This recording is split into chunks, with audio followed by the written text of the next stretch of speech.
Good to see everyone.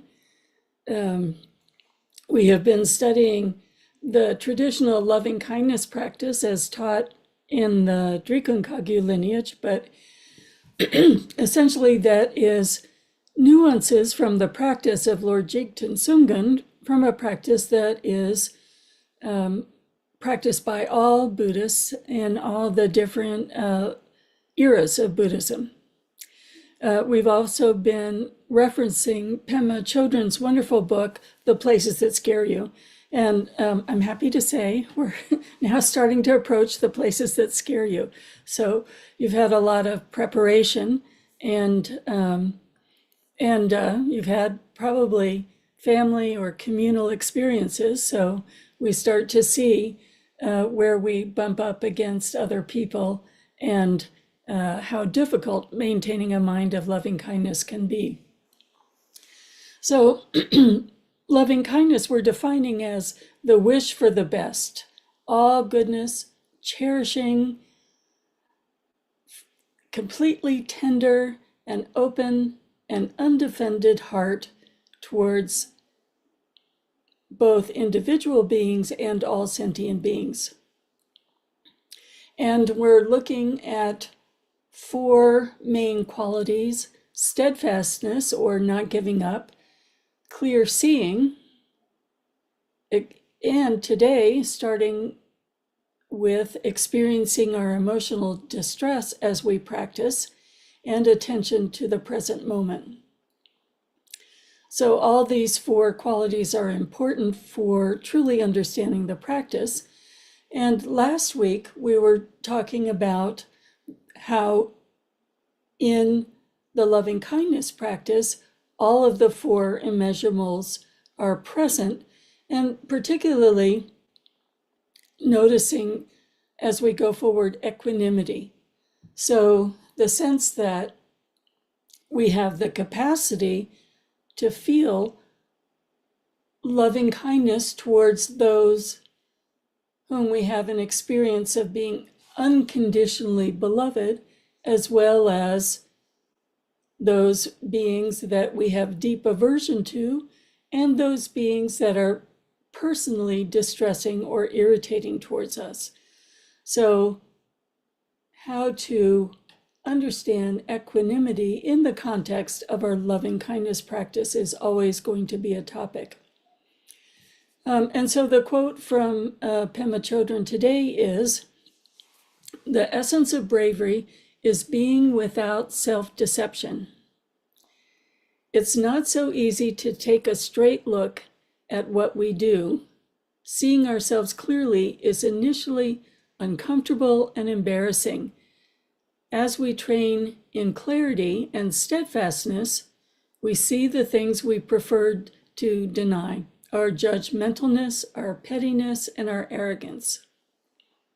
These are not sins, but temporary and workable habits of mind. The more we get to know them, the more we lose our power. This is how we come to trust that our basic nature is utterly simple, free of the struggle between good and bad." And this is really a very important point. We are looking to see habits of mind that we are beginning to understand are workable, in that they are impermanent, in that they are changeable.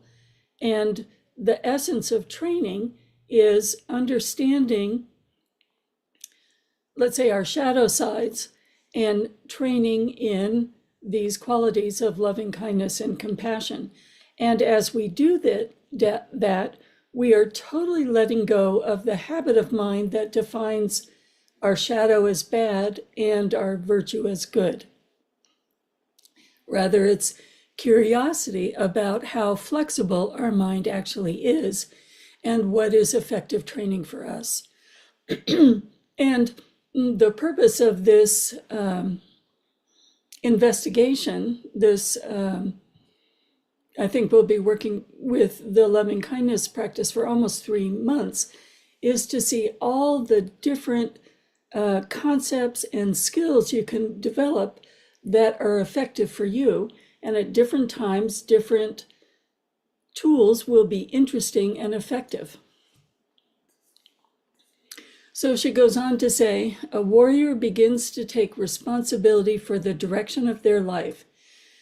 It is as if we're lugging around unnecessary luggage or training. Loving kindness practice encourages us to open the bags and look closely at what we're carrying. And doing this, we may begin to understand that much of it isn't needed anymore. So, in terms of the four qualities, steadfastness, clear seeing, experiencing our emotional distress, and attending to the present moment, we're going to take a closer look at experiencing our emotional distress when we encounter it in this meditation practice, becoming curious about it, investigating its root, seeing its impermanence, and a strong tool for this is connecting to the present moment, because emotional distress is often arising from things that have happened in the past or things that we predict will happen in the future, not this present moment, this 1 hour when we're studying meditation together.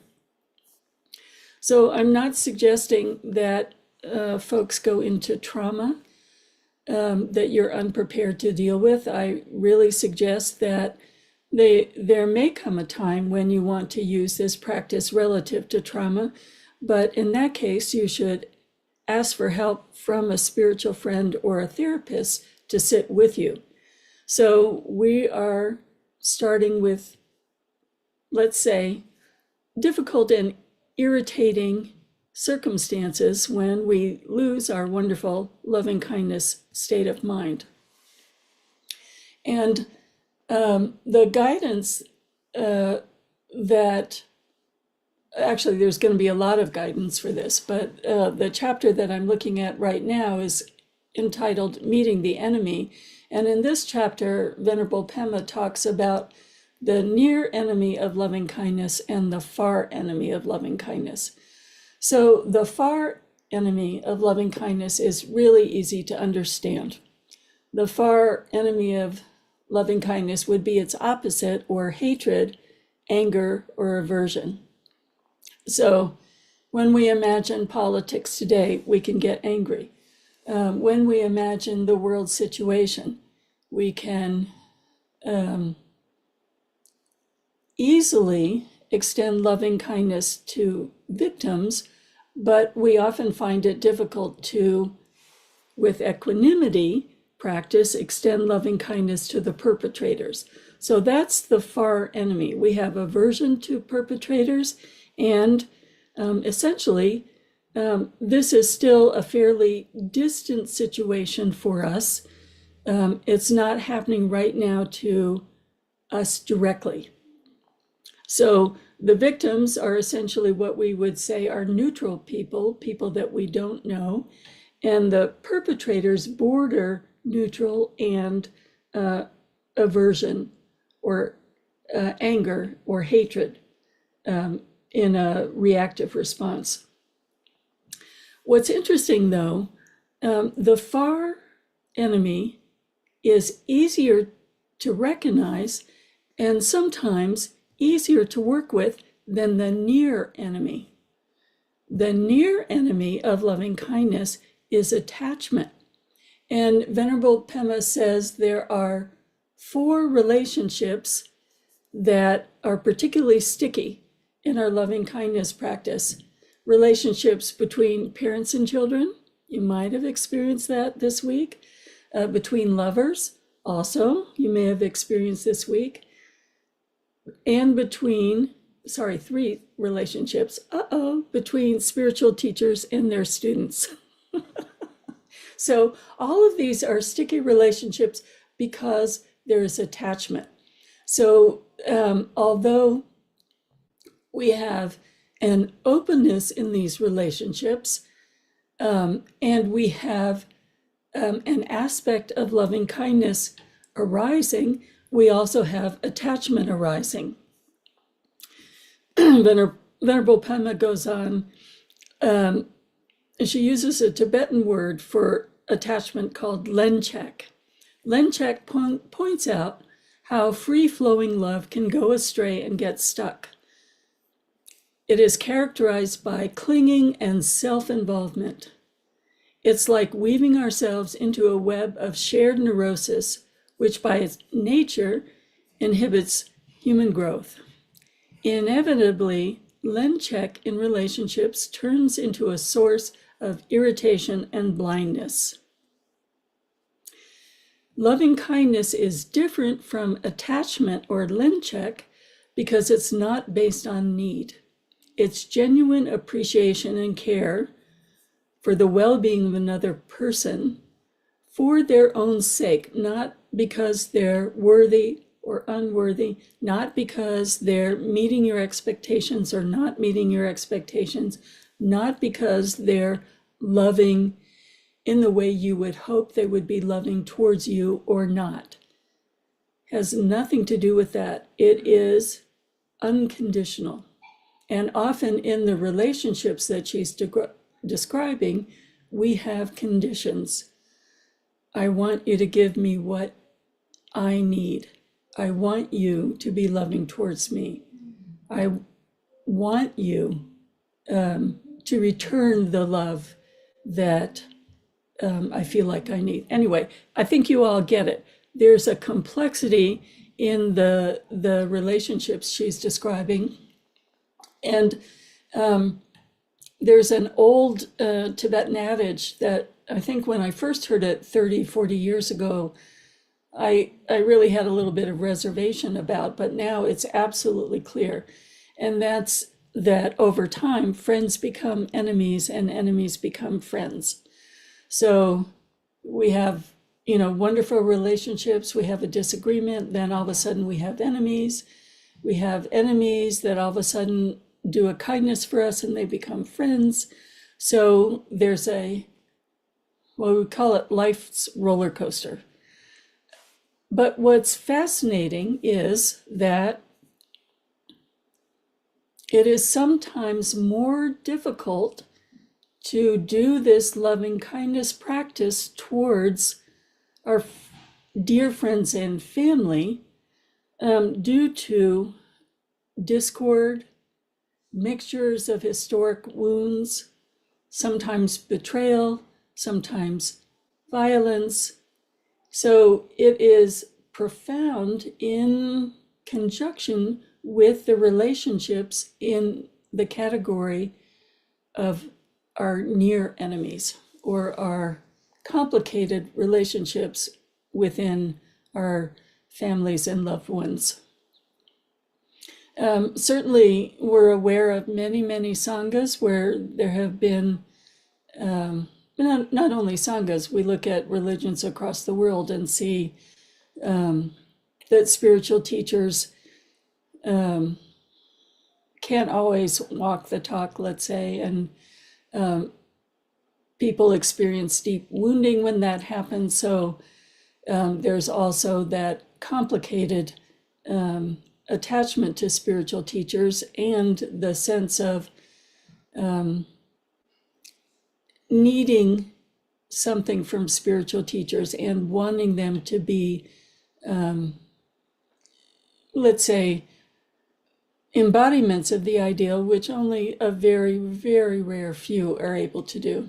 We think of His Eminence Garchen Rinpoche saying, I get angry with my attendants, or the Dalai Lama. It always makes me feel better that the Dalai Lama has enemies, in the sense that if someone that close to perfect has enemies, then I can accept my own imperfections.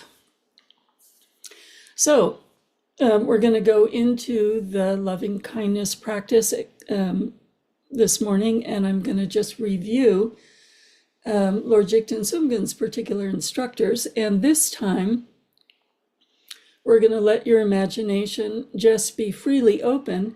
And if your imagination rests on some of these irritating or difficult family situations or loved one situations, to test out the practice in that relationship as well. Before now, we've been working with beloved, loved ones, friends, and neutral people. So the first stage of the practice is assuming the posture of the traditional portrait of the Buddha with your left hand in your lap and your right hand on your right knee and smiling. And in this posture, we cultivate that felt sense of loving kindness, extending it first towards ourself. And we have talked about 3 ways of accessing that felt sense. There's a spontaneous opening. We often see that when we're with babies or our animal companions, just this unconditional laying our fences down. And also there's a quality of memory. Some folks received love from grandparents, parents, mothers, fathers, aunts and uncles that was uncomplicated and unconditional and stood the test of time without complexity, so that there's that sense of receiving. And we also discussed allowing it to be a body sense. So there's that sense of being in nature or the sun or in the presence of that loved one, maybe someone like the Dalai Lama, where you completely relax. You feel so safe that all of your cells relax. You know, the tension that you carry in your shoulders, your solar plexus, and your gut. There's that deep relaxation in feeling safe and secure in being loved. So we allow ourselves to fill up to the limit of our capacity today. And then when you're full, there's the quality of extending that loving kindness, allowing it to radiate. And Lord Jigten Sumgun describes it as a spiral going out from your heart. And he describes it in terms of direction. So in front of you, going towards the north and going around behind you and all around. This could be at a family dinner table. It could be in your home, in your neighborhood, in your office. It could be in the waiting room of a doctor's office, in the airport. What I love about this practice, allows freedom in your imagination. And as you're extending loving kindness, it's like a kaleidoscope. Each time different people will arise in different orders, and that's absolutely wonderful. So the actual practice is to allow that loving kindness to move out from you with complete equanimity. So to the same degree that you would extend it to someone who is completely safe, uncomplicated, and beloved, you extend it to each being that appears in your imagination. And then the actual practice is to notice 2 things. It's to notice distraction. If you're distracted, your loving kindness wanes, and any defensiveness that starts to arise. So if there's the slightest hesitation, the slightest change in strength, you notice that, how fabulous it is that we can notice that. We go back to filling up again, replenishing our bravery, and noticing if there's some distress in relation to that person or judgmentalism that you're imperfect and not able to be equally loving with each being. So just noticing that, letting it go, filling up with that felt sense and starting over.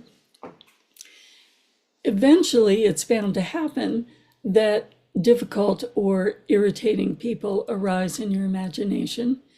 And as you practice over the years, you'll be able to deal with increasingly difficult relationships. But for today, let's go for irritating or complicated. So let's go ahead and start, and we'll work with this for 10 minutes. And I encourage you to really go slowly with the building up of strength. We're still getting to know that felt sense, and to notice nuances of the waning and really see this is why we're doing it. We're doing it so we can see the waning, and so that we can have the equanimity that's expressed in the first prayer. We're attaining Buddhahood and wishing for Buddhahood, especially for those enemies that obstruct us. So there's this quality that the enemy and the beloved are equal recipients.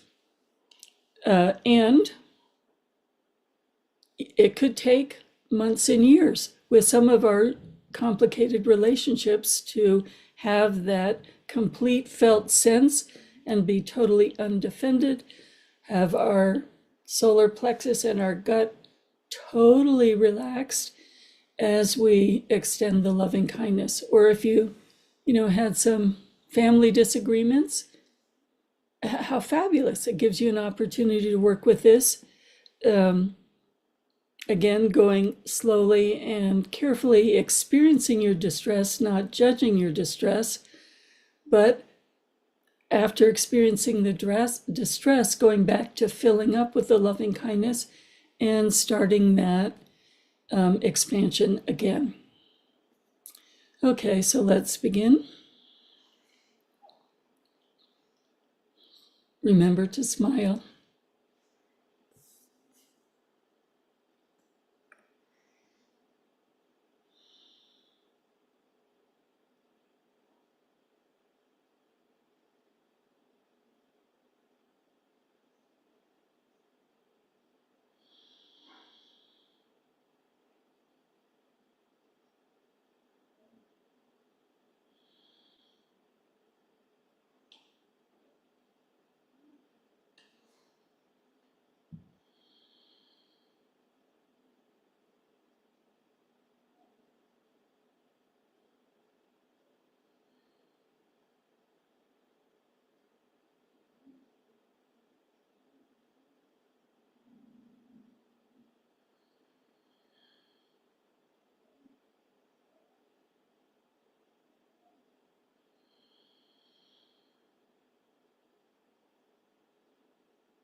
So I'm going to open discussion rooms.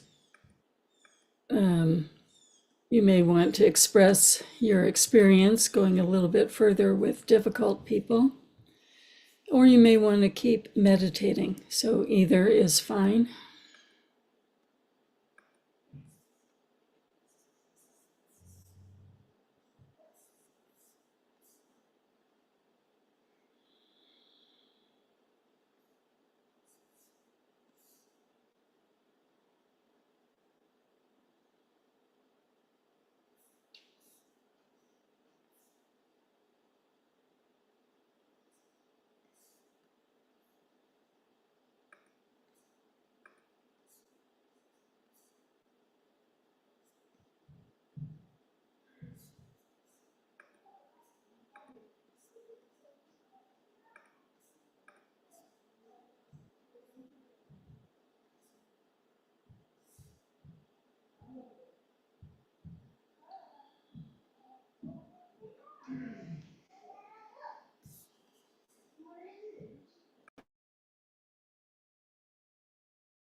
You want a cookie? You want a cookie, a sugar one?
Debbie.